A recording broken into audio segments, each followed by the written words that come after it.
नमस्कार। आज के इस खास विश्लेषण में हम एक ऐसी कहानी में उतरने वाले हैं जो वाकई रोंगटे खड़े कर देती है। बात हो रही है मिस यूनिवर्स यूएसए 2026 की विजेता सिद्धिता पाटिल की। देखिए, ये सिर्फ एक ताज जीतने की आम सी कहानी बिल्कुल नहीं है। ये कहानी है बेहद मुश्किल हालात और घोर आर्थिक तंगी से लड़कर दुनिया के सबसे बड़े मंच पर छा जाने की। एक ऐसी जर्नी जो दिखाती है कि चाहे इंसान आसमान की कितनी भी ऊंचाइयों पर क्यों न पहुंच जाए, अपनी मिट्टी और अपनी जड़ों पर गर्व करना कभी नहीं छोड़ना चाहिए। तो चलिए उनके बयानों और इस पूरे सफर के जरिए समझते हैं कि विपरीत परिस्थितियों को मात देकर हासिल की गई ये जीत आखिर इतनी खास क्यों है। चलिए सीधे इसकी गहराई में चलते हैं। एक बार इस पावरफुल स्टेटमेंट को ध्यान से सुनिए। मी सिद्धिता पाटिल तुमची मुंबईची मराठी मुलगी आज मिस यूनिवर्स यूएसए 2026 झालेली आहे। मतलब जरा सोचिए इस बात को। अमेरिका का इतना बड़ा नेशनल स्टेज, इतनी तगड़ी कंपटीशन, और वहां सबसे पहले उन्होंने अपनी पहचान कैसे कराई? एक मुंबई की मराठी मुलगी के रूप में। इतनी बड़ी इंटरनेशनल सक्सेस मिलने के तुरंत बाद दुनिया भर के कैमरों के सामने उनका पहला रिएक्शन अपनी मिट्टी और अपनी जड़ों को श्रेय देना था। ये सच में कमाल है। अब बढ़ते हैं पहले मुख्य विषय की तरफ। साता समुद्र पार मिळवलेला यश, यानी 7 समंदर पार मिली हुई ये शानदार कामयाबी। सच कहूं तो ये सफर किसी माइक्रो हीरो जर्नी से कम थोड़ी है। बचपन गुजरा महाराष्ट्र के पारंपरिक कोली समाज में, फिर जवानी के दिनों में एक ऐसा फेज आया जहां पैसों की इतनी भारी कमी थी कि वो अपने ही होम स्टेट महाराष्ट्र को रिप्रेजेंट करने से चूक गईं। पर हार मान लेना उनकी फितरत में कहाँ था। पिछले कुछ सालों में सैन फ्रांसिस्को, कैलिफोर्निया में रहते हुए उन्होंने अपनी राह खुद बनाई और आखिरकार 2026 में मिस यूनिवर्स यूएसए का ताज अपने नाम कर लिया।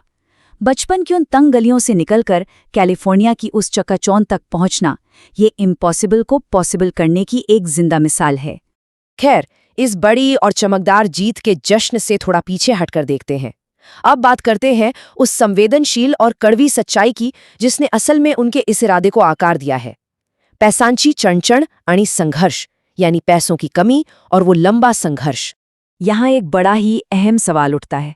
सिद्धिता पाटिल, जिन्होंने अमेरिका जाकर इतनी बड़ी ग्लोबल फेम हासिल की, उन्होंने इससे पहले कभी लोकल लेवल पर महाराष्ट्र का प्रतिनिधित्व क्यों नहीं किया?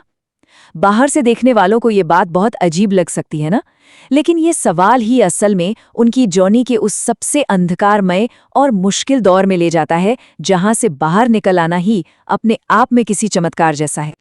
तो यहाँ सबसे अहम बात यह है कि उन्होंने खुद बड़े ही खुलेपन से अपनी इस रुकावट का जिक्र दुनिया के सामने किया है। उनके खुद के शब्द हैं, माझ्याकडे पैसे ही नव्हते स्वतःचे स्वप्न पूर्ण करायला, यानी अपने सपने पूरे करने के लिए उनके पास पैसे तक नहीं थे। यह एक बहुत ही कड़वा सच है। इस एक वाक्य में वो दर्द छिपा है जो स्पष्ट करता है कि कैसे घोर आर्थिक तंगी ने उन्हें अपने ही राज्य में अपने सपनों के पीछे भागने से रोक दिया था। पैसों की कमी की एक बहुत बड़ी दीवार खड़ी थी उनके सामने, और यही एक बात उनकी आज की इस इंटरनेशनल जीत को और भी ज्यादा सच्ची और सम्मानजनक बना देती है। ये ताज उन्हें किसी विरासत में नहीं मिला, बल्कि उन्होंने अभावों से लड़कर इसे अपने दम पर कमाया है। लेकिन विपरीत परिस्थितियों के आगे घुटने टेकने के बजाय उन्होंने जो शानदार वापसी की, वो वाकई प्रेरणादायक है। अगला पड़ाव यही है, कोली समाज से लेकर सीधे कैलिफोर्निया तक का सफर।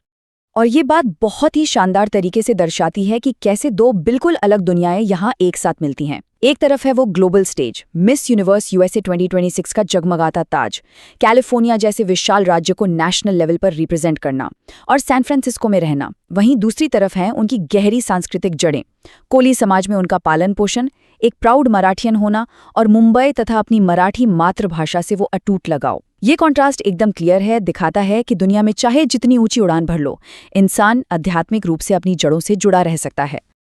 अपनी मिट्टी और मातृभाषा से ये लगाव उनके लिए कितना मायने रखता है, ये उनके एक विशेष दिन के चुनाव से बहुत ही खूबसूरती से झलकता है। अब आते हैं इस कहानी के सबसे उत्सव वाले हिस्से पर, मिट्टी और मातृभाषा का अभिमान। उन्होंने अपनी मातृभाषा और अपने रूट्स पर गर्व जताने के लिए जो दिन चुना, वो कोई आम दिन नहीं था। ये दिन था महाराष्ट्र के श्रद्धेय साहित्यकार कुसुमाग्रज जी का जन्मदिन। साहित्य से जुड़े लोग जानते हैं कि ये दिन पूरी दुनिया में मराठी भाषा दिवस के रूप में बहुत धूमधाम से मनाया जाता है। सिद्धिता ने इसी मौके का फायदा उठाते हुए गर्व के साथ मराठी को अपनी मातृभाषा घोषित किया। ये महज एक इत्तेफाक नहीं था, ये जानबूझकर उठाया गया एक कदम था, जो ये बताता है कि उनकी ये ग्लोबल जीत उनके भाषाई और सांस्कृतिक गौरव के साथ कितनी गहराई से गुंथी हुई है। थोड़ा सा बैकग्राउंड और देखें तो इस पूरी यात्रा की गहराई को मापने के लिए कोली समाज के बारे में जानना बहुत जरूरी है।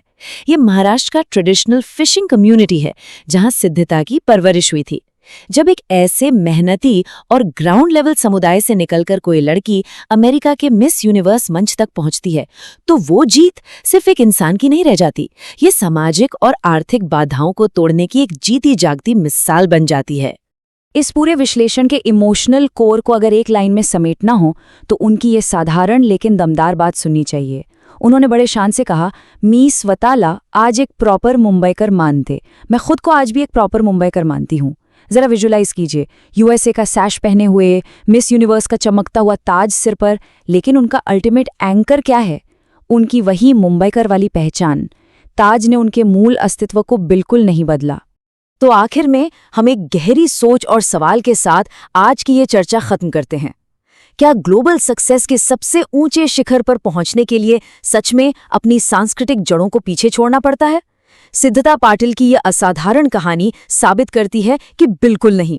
सच्ची सफलता हमेशा इसी बात पर टिकी होती है कि इंसान याद रखे कि उसकी शुरुआत कहाँ से हुई थी, उसने किन मुश्किलों का सामना किया और उसकी असली पहचान क्या है।